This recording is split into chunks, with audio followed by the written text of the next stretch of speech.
face first, then click the hole wizard. Okay. The other thing we want to do really is be normal to that face. What we're going to do is create 3 countersunk holes. Okay. So we want the countersink type. We want ISO standards, countersunk socket head, and then size M5. We also want the end condition to be through all.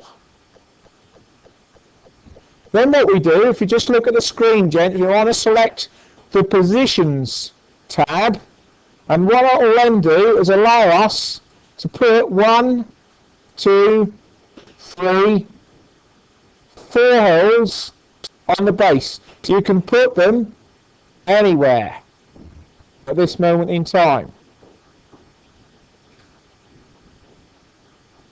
Because then what we're going to do is we're going to dimension where the holes are by putting normal dimensions in.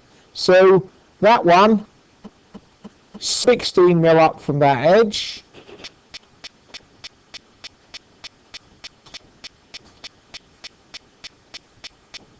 This one is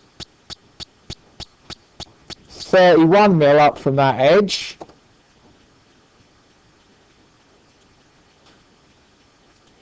These 2 points are horizontal. That lines the 2 holes up.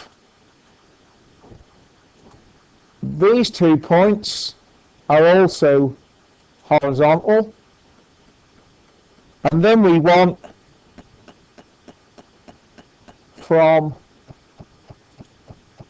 a smart dimension from there to there of 10mm, and a smart dimension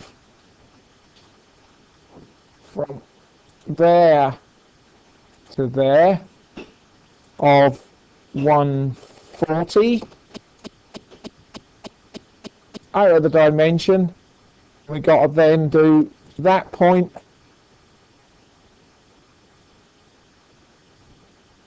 and that point vertical,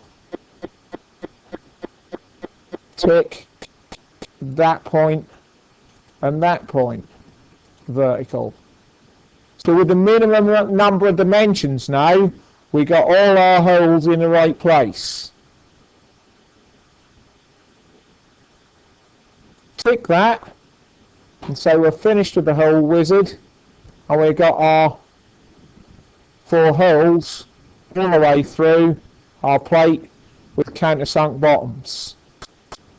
So we could have used extruded cut and then put a chamfer on the bottom edge, and we'd have ended up with the same thing. Okay? So if you can make sure you've got your model to that state, please.